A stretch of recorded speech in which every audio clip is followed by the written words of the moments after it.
Hello everyone, I am Anuj. I am preparing for banking exam. Let's do together.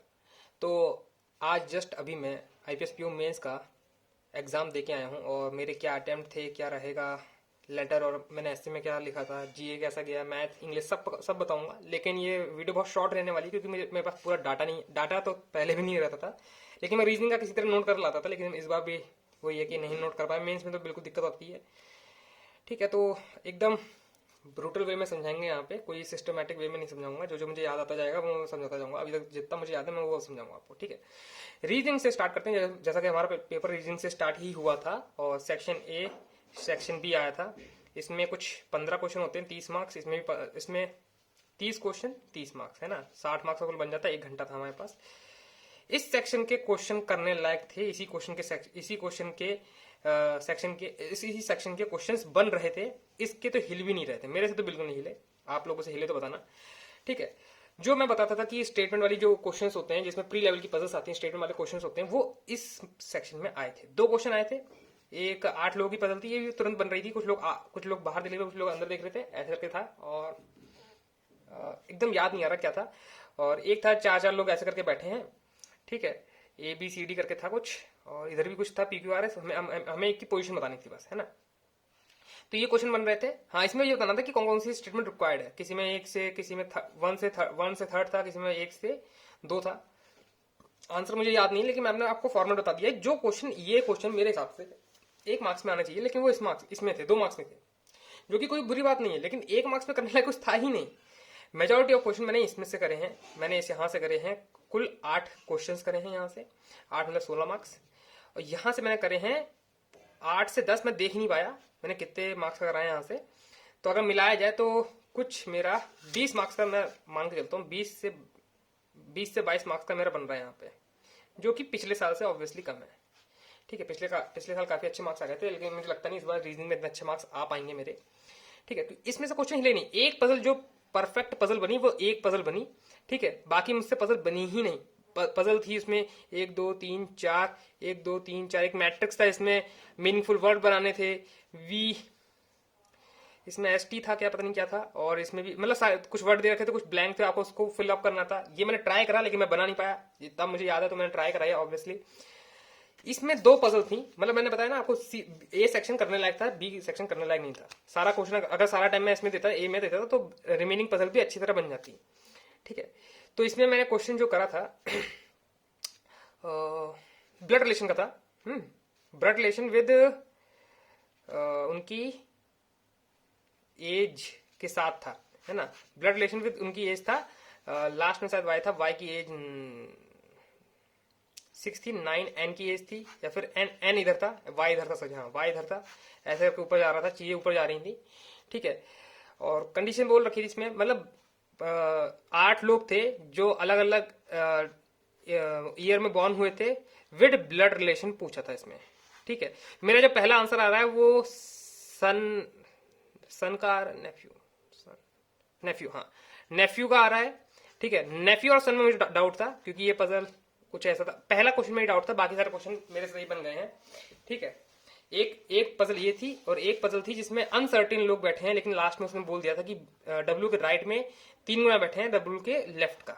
ठीक है, और W का decision वो direction define नहीं था, ऊपर भी देख सकता नीचे भी देख सकता, ऐसा था। और सबको अलग अलग सिटीज में जाना था, ऐसा कुछ था। ठीक, एक ये पजल बनी है, लेकिन ये पजल पूरी नहीं बनी है। इसमें मैंने गैस वर्क करा। गैस वर्क कैसे? ऑप्शन को देखकर। ठीक है, तो 2 पजल है इसमें मैंने ऐसे बनाने का ट्राई करा था। ये 2 क्वेश्चन भी करे थे, और इसमें मैंने आपको बताया 7 8 मार्क्स से करा था। एक पजल इसमें पूरी बन गई थी। अब पजल एकदम मुझे याद नहीं आ रही वो कौन सी पजल बनी थी, लेकिन बाकी सारे मैंने क्वेश्चन ट्राई करे, नहीं बन रहे थे मुझसे। रीजनिंग में कहूंगा काफी हाई लेवल था, काफी हाई लेवल इसलिए मैं यूज कर रहा हूँ क्योंकि मेरा भी भरोसा नहीं है को इतने मार्क्स आ जाएंगे, इसका कोई भरोसा नहीं है। ठीक है, इससे भी कम हो सकते हैं। रीजनिंग मुझे पिछले साल से तो काफी हाई लेवल लगा। आईपीएस क्लर्क का भी यही हाल था, इसमें भी यही हाल था। मैं बैठा था, है ना। और मैंने एक चीज नोटिस करी है, ठीक, आप लोगों के लिए काफी यूजफुल रहेगा, बता देता हूँ। मेरे सेंटर पे क्या था, हाल ये था कि जब मैं नेक्स्ट क्लिक कर रहा हूँ, तो हर नेक्स्ट क्लिक में एक क्वेश्चन डिस्प्ले होता है। नेक्स्ट क्लिक के बाद जब दूसरा क्वेश्चन डिस्प्ले होता है, उसमें 2 सेकंड का टाइम लग रहा था। ये एकदम मैंने नोटिस करा है, क्योंकि बहुत सारा टाइम था मेरे पास कुछ ना करने के लिए, हो ही नहीं पा रहा था, तो करोगे क्या। ठीक है, 2 सेकंड का आपको ये टाइम माइनस जा रहा था हर बार, हर क्वेश्चन पे जब आप नेक्स्ट क्लिक कर रहे हो। इसलिए मैं कहता हूँ जब क्वेश्चन पढ़ा करो, एक क्वेश्चन तो एकदम फोकस के साथ पढ़ा करो, बार बार क्लिक करने की जरूरत ना पड़े आपको। ठीक है, तो इसमें तो ये हाल था। इंग्लिश में क्या था, शुरुआत से लेकर लास्ट तक सारे इंग्लिश के क्वेश्चन मेरे से बनते चले गए, सब ग्रीन ग्रीन होता चला गया। लास्ट में आरसी आई, आरसी मुझसे नहीं बनी, एक दो क्वेश्चन करे होंगे मैंने, बाकी क्वेश्चन नहीं करे। इंग्लिश में सेक्शन ए, सेक्शन बी था। बी ए सेक्शन में ए सी बी ऐसे करके जो ऑप्शन थे, ऐसे करके बहुत सारे ऑप्शन आ रहे थे, उसमें से कौन सा आपका फिट बैठ रहा है, वन और सेकंड, थर्ड, ऐसे ऐसे करके बहुत सारे ऑप्शन थे। ये 5 क्वेश्चन आए थे 10 मार्क्स के, यहां से आपको करना था। मुझे इजी लगे, मेरे तो बन गए। किसी में भी सिंगल आंसर नहीं आ रहा था, सब में डबल या ट्रिपल आंसर आ रहे थे। एक में मुझे डाउट था कि लास्ट सेकंड में सिंगल एक आंसर आ रहा है कि नहीं आ रहा है। बाकी सब में मुझे लगता है कि मैंने सही करा है मेरे हिसाब से। तो बाकी बी सेक्शन में भी बहुत इजी, मुझे इंग्लिश तो इजी ही लगी। क्लोज टेस्ट में बस एक में डाउट है, जो पहला क्लोज टेस्ट है उसमें एड्स, ये वाला मतलब जिसमें चीजें दी जाती है ना, एड्स का वर्ड का यूज था, इसमें मैंने नो अरेंजमेंट रिक्वायर्ड कर दिया है, क्योंकि मुझे लग रहा था यार, क्योंकि उसका सेंस बन रहा है, कॉन्टेक्स्ट में भी उसका सेंस बन रहा है। एक इसका और आंसर हो सकता था, अभी मुझे जस्ट याद था, पॉसिबल था कि अभी जस्ट मुझे याद था, मैं जस्ट अभी भूल गया हूँ। ठीक है, आप बताना उसका मतलब पॉसिबल, एक ऑप्शन बस मुझे उसमें फिट बैठ रहा था, पॉसिबल था या फिर कुछ और हो सकता है, प्रोबेबिलिटी या फिर नहीं पॉसिबल। ठीक है, बस ये बता रहा हूँ मैं आपको। बाकी सारे क्वेश्चन बहुत इजी थे, सबकी बनी गए होंगे ऑलमोस्ट। ठीक है, एड एडिशन में मुझे इजी ही लगा था। ठीक है, तो इंग्लिश में मैंने 27 करे हैं। ठीक है, वो 2 मार्क्स, ये इस वाले मार्क्स का मिलाकर बता रहा हूँ। तो मार्क्स के हिसाब से देखा जाए तो मेरे हिसाब से मैंने 5 इधर करे, 5 में 10 मतलब 5 इसमें घटा दूं तो 22 इधर हो गया, 22 प्लस 10 32 मार्क्स का मैंने करा है। अब देखते हैं कितने मार्क्स आते हैं। पिछले बार तो इसकी कट ऑफ भी क्लियर नहीं होती, लेकिन इस बार देखते हैं क्या होता है। मैथ डुएबल थी, हो रही थी, ऐसा कोई कुछ नहीं कहेगा कि मुझसे एक क्वेश्चन नहीं हिला, 2 क्वेश्चन नहीं हिले। इस बार देखो मैथ डुएबल आई थी, सबके आंसर आने चाहिए थे। ठीक है, मेरी 2 डीआई थी, दोनों डीआई बनी थी। ठीक है, प्रॉपर पूरी नहीं बनी कुछ। देखो क्वेश्चन जो मेंस की डीआई होती है उसमें आपको कंप्लीट करनी होती है डीआई, और सारे क्वेश्चन नहीं करने होते, वहां पे कुछ डिफाइन नहीं होता कि आपको सारे क्वेश्चन करने पड़े। ठीक है, एक डीआई थी कि बार ग्राफ दे रखा है।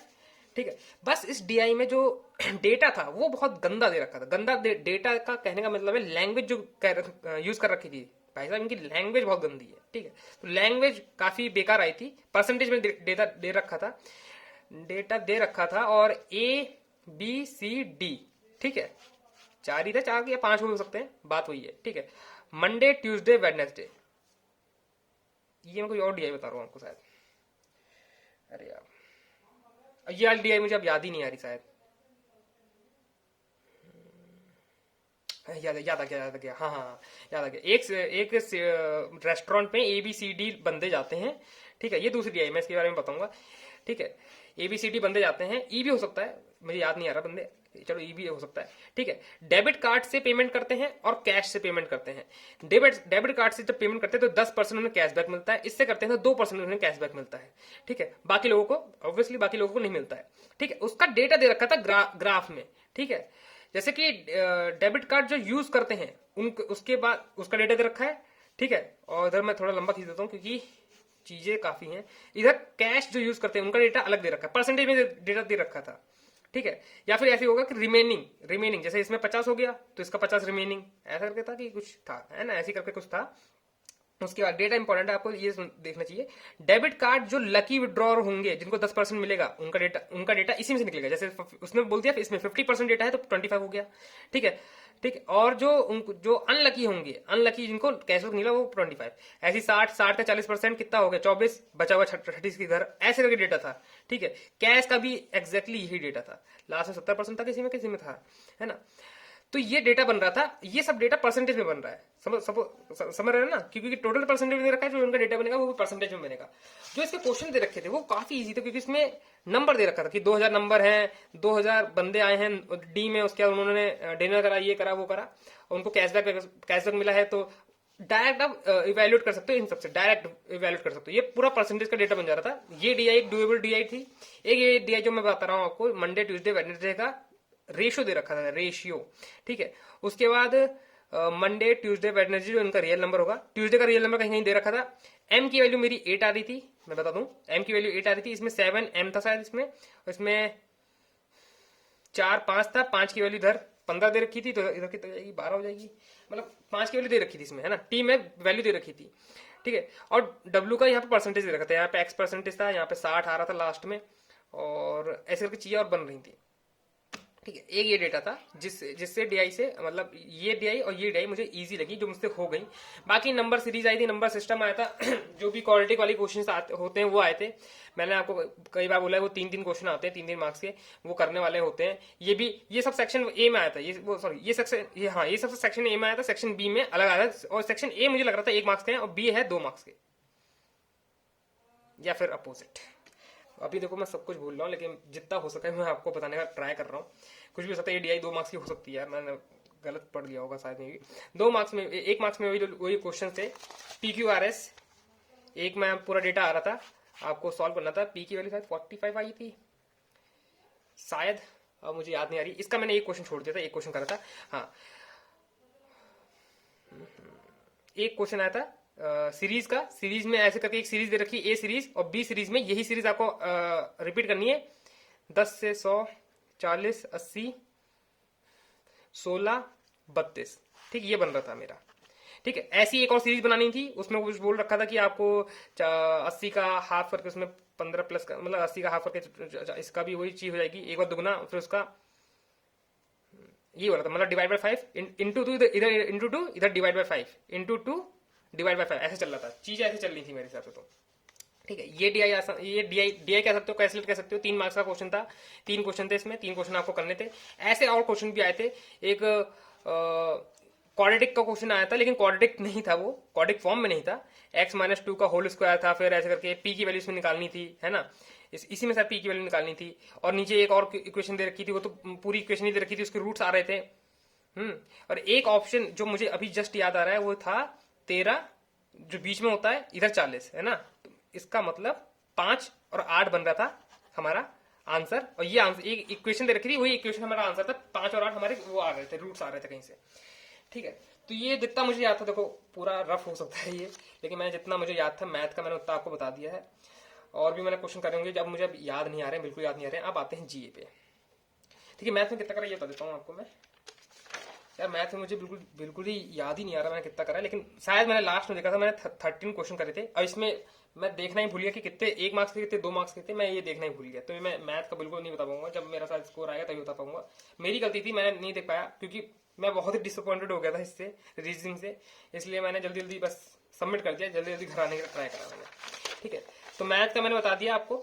जीए का बता देता हूँ। जीए में मैंने 24 अटेम्प्ट करे हैं, और बहुत ही कॉन्फिडेंटली कह रहा हूँ कि हाँ भाई, इसमें मेरे काफी हद तक सही, मतलब 75% सही हो सकते हैं, होने के चांसेस हैं। IMF का डेटा था 6.3%, आपको सबको पता है। और नॉर्वे, है ना, नोबेल प्राइज वाला, मैंने बोला था नोबेल प्राइज एक क्वेश्चन तो पक्का ही आना है। ठीक है, और वो भी बहुत ही चुल्लू उल्लू आ गया, बिल्कुल पीस प्राइज सबको पता ही होता है। और कुछ गवर्नमेंट की स्कीम्स आई थी, बाकी मुझे याद नहीं आ रहा। ठीक है, कोई मुझे मतलब याद दिलाएगा तो याद ऑब्वियसली आ जाएगा, लेकिन अभी मैं अकेले बात कर रहा हूँ, इसलिए मुझे कुछ याद नहीं आ रहा है। लेटर राइटिंग में मैंने अपने फ्रेंड को लेटर लिखा। इनफॉर्मल होता है, इनफॉर्मल में आपको पता है ना, एड्रेस आता है, डेट आती है, डियर फ्रेंड जो भी उसका नाम है, अगर नाम लिखना है नाम लिख दो। इसमें नाम नहीं बोला नहीं था मैंने, नाम तब भी लिख दिया, कॉमा लगा के स्टार्ट कर दो। बिल्कुल फॉर्मली स्टार्ट, इनफॉर्मली स्टार्ट करना होता है। कुछ भी ग्रीड मतलब ग्रीड कर सकते हो, वैसे तो फ्रेंड है हमारा, है ना। बाकी अगर यहाँ पे गाली वाली लिखनी है, गाली लिख सकते हो, है ना। वैसे वहां पे तो कंप्यूटर देखता है, ऐसा कुछ नहीं, मजाक कर रहा हूँ। लास्ट में बस वही थैंक यू नहीं लिखना होता है, डायरेक्ट बस एक फुल स्टॉप पे बंद करना होता है। योर लवली फ्रेंड अनुज वर्मा, मैंने ऐसा तो लिख दिया। इनफॉर्मल लेटर था ये, इनफॉर्मल लेटर मैंने लिख दिया। फ्रेंड जो है यहाँ पे नौकरी कर रहा है, जॉब कर रहा है, लेकिन जॉब को छोड़ के वो अब्रॉड पढ़ने जा रहा है, तो हमें उसके प्रोज एंड कॉन बताने, अब्रॉड रहने के प्रोज एंड कॉन बताने। तो कुछ बता सकते हो, एक्सपीरियंस बताते, मैंने एक्सपीरियंस बताया था कि वहां पे भाई देखो, वहां पे अब्रॉड जाओगे तो पहली बात तो वहां रहोगे, उसके एक्सपेंस होंगे। ठीक है, ये सब उसमें आते हैं, कौन में आते हैं। प्रोज में होगा कि बेटर अपॉर्चुनिटीज मिलेंगी आपको जॉब के लिए, एक अच्छा सा लाइफस्टाइल हो जाएगी आपकी, ये सब मैंने लिखा है। ठीक है, एक ये हो गया। एक इसमें एडवांटेज और चैलेंजेस ऑफ डिजिटल बैंकिंग। ठीक है, अब तो सबको पता है डिजिटल बैंकिंग के सामने कुछ भी लिख सकते हो। एक ऐप आता है डिजिटल बैंकिंग का, जैसे कि कोई भी बैंक आप यूज करते हो, मैं पीएनबी यूज करता हूँ, तो पीएनबी का एक ऐप आता है, उसमें सब जो चीजें होती है डिजिटल बैंकिंग से ही रिलेटेड होती है। आप डेबिट कार्ड भी इशू कर सकते हो, डेबिट चेकबुक भी मंगवा सकते हो, अपना बैलेंस भी देख सकते हो, अकाउंट डिटेल्स भी देख सकते हो, ट्रांजेक्शन्स भी देख सकते हो। ये सब क्या हो गया, एडवांटेज हो गया। चैलेंजेस क्या होते हैं, अब इसी के चैलेंजेस हैं कि अगर फ्रॉड होते हैं, है ना, डिजिटली फ्रॉड होते हैं, डेटा ब्रीचिंग होती है, डेटा लीक हो जाता है, उसके बाद हमको कॉल करी जाती हैं। ठीक है, ये सब चैलेंजेस हैं, है ना। इतना बड़ा डेटा होता है, इसको हैंडल नहीं कर पाते हैं बैंक्स, कुछ बैंक्स, है ना। तो ये सब हो गया उसके डिसएडवांटेज या फिर चैलेंजेस, तो मैंने ऐसे करके लिखा था। ठीक है, तो टोटल अगर देखा जाए तो मेरा कुछ मैंने टोटल वहां का करा था, मेरा 82 टोटल आ रहा था। 82 मैंने क्वेश्चंस करे हैं। ठीक है, अब 82 कैसे होगा वो, ये तो 40 बन रहा था ना, ये 24 या फिर 84 ही होगा। 84 82 मैंने अटेम्प्ट करे हैं, देखते हैं मार्क्स कैसे आते हैं। और मेरे रीजनिंग से तो उम्मीद कम है, इंग्लिश से ज्यादा उम्मीद है मुझे इस बार, मैथ से भी उम्मीद इस बार ज्यादा है, जीए से भी उम्मीद ज्यादा है, और लेटर राइटिंग से उम्मीद कम है। मतलब मैं ये कह रहा हूँ कि रीजनिंग के मार्क्स मेरे कम हो सकते हैं इस बार आईबीपीएस पीयू में कंपेयर टू ऑल सब्जेक्ट्स। ठीक है, तो ये मेरा कुछ आज का एग्जाम गया है। आप लोग अपने अपने अटेम्प्ट बता देना, जो जो मैंने चीजें बताई हैं उसे कंफर्म भी कर देना। ठीक है, कुछ एक जो चीजें गलत भी हो सकती है मुझसे। अब एक चीज और, जब भी एग्जाम हो जाए तो आज अपना डिस्कस कर लिया आपने कमेंट बॉक्स में, कल भी कर लो, लेकिन रेगुलर डिस्कस करोगे फिर 5 दिन बाद पूछोगे तो मुझे वैसे भी यहाँ भी याद नहीं है, 5 दिन बाद तो मुझे वैसे भी याद नहीं रहेगा। ठीक है, जो आपने दे दिया अपना बेस्ट दिया, बस एक बार देख लो कि हम सबके टाइम कैसे आ रहे हैं। सबको किसी को हाई लेवल लगा होगा, ये मुझे हाई लेवल लगा है, ये एकदम इजी लेवल लगा है इंग्लिश, ये एकदम मॉडरेट लेवल कह सकते हो आप, है ना। ये तो इजी लेवल आया ही था। ठीक है, लेटर राइटिंग और ऐसे राइटिंग उसका कोई कमेंट नहीं कर सकता, जिसकी प्रैक्टिस होती है वो अच्छे से कर लेता है। ठीक, मेरी प्रैक्टिस इतनी थी नहीं वैसे तो। अब हम लोग कल तो कुछ नहीं करूंगा मैं, परसों भी कुछ नहीं करूंगा, अभी 1-2 दिन तक, दिवाली तक शायद कुछ ना करूं, फिर हम लोग एसबीआई पीओ मेंस में लग जाएंगे और सबसे ज्यादा फोकस करेंगे रीजनिंग पे। ठीक है, तो इस वीडियो को यहीं पे एंड रखते हैं। आप लोग अपने अपने कमेंट अपने अपने ये बता देना, अटेम्प्ट्स बता देना। And that's all for today. I'll be meet you guys in next video. Till then, work hard and stay motivated. Thank you guys for watching.